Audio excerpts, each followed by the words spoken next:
There's a problem with the way we're voting. To that you might say, oh, there's a lot of problems. And you'd be right. But there's one specific problem with the way that we vote that doesn't get a lot of press. In the US, it's the reason why no third-party candidate can get into the debates, let alone win the presidency, despite the fact that the two presidential candidates have record-breaking disapproval. And it's the reason in recent Canadian and UK elections that half the votes did nothing. At the core of the problem is the design of the ballot that all three countries use. They only allow voters to support one candidate. That might not seem like a big deal, but it has disastrous implications. Its effects can be divided into three categories: splitting the vote, suppressing the competition, and discouraging the voter. Meet Mr. Thompson, 4th grade humanities teacher and lover of voting. Every year Mr. Thompson gives his class the chance to vote on where they'd like to go for their year-end field trip, the choices being hiking or the beach. It was a tradition the kids loved. He left the decision completely up to them. Unfortunately, on the morning of the vote, Mr. Thompson discovered his only pair of swim shorts were ripped in half. On the drive to work, he thought about the situation. He couldn't go to the beach without his shorts. Yet he knew from past years that the students always picked the beach over hiking.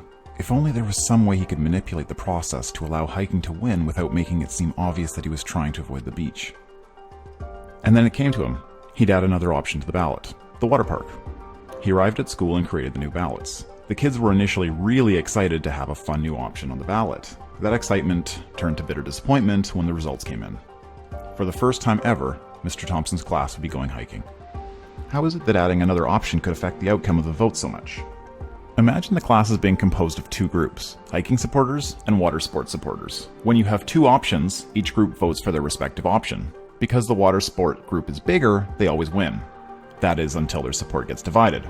Mr. Thompson knows how vote splitting works. He knew if he added another option that a lot of the water sports group liked, then he could divert enough of their support from the beach option to allow hiking to win. This is a prime example of the spoiler effect. If the water park option had been removed, the beach would have easily won. When a voter is worried about their vote going to waste, they often turn to strategic voting, which is a fancy way of saying voting for a candidate that has a chance at winning instead of voting for your sincere favorite. The system tends to divide candidates into two categories: competitive, those that have a chance at winning, and risky, those that don't. Strategic voting transfers votes from those that are considered risky to those that are considered competitive. It's the reason that no third-party candidate has a chance in the US presidential election.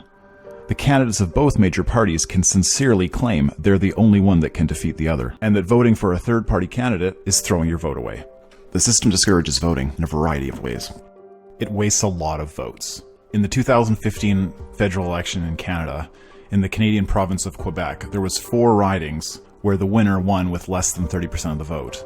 That means over 70% of the vote did nothing. In those ridings, a lot of the voters would not feel well represented.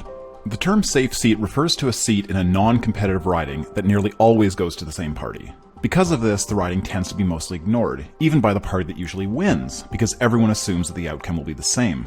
The system doesn't always get the right winner either. Sometimes the party that receives the second largest number of votes wins because they are able to gain seats more efficiently than the largest party. It doesn't make sense, and it erodes people's faith in the system. The system also rewards having your supporters packed together rather than spread out. Take the 2015 UK election. The Scottish National Party, with their support concentrated in Scotland, won 56 seats on around 1.5 million votes, whereas the UK Independence Party, which received close to 4 million votes, received only 1 seat. The party that comes in first can expect to enjoy a big seat bonus, far larger than their voting share would warrant.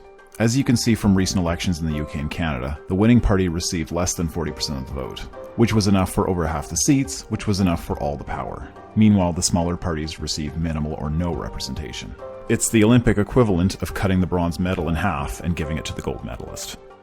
So how do you fix the problem? The first step is to remove the restriction against choosing more than one person to support. A ballot with more than one X would no longer be considered spoiled. So how did things end with Mr. Thompson? Having seen the disappointment that resulted from the last vote, Mr. Thompson switched to an approval ballot. The kids were told they could put a mark next to as many options as they wanted to. The result? Water Park won. It was the option that the most people approved of. The class was pleased with the result. In Canada, there's a special committee for electoral reform that is studying the issue of changing the way Canadians vote. As well, the province of Prince Edward Island is holding a plebiscite from October 27th to November 7th, asking residents for their feedback on what kind of electoral system they want. There's no excuse for any country to use something as antiquated and dysfunctional as first past the post. Approval voting is an upgrade worth doing.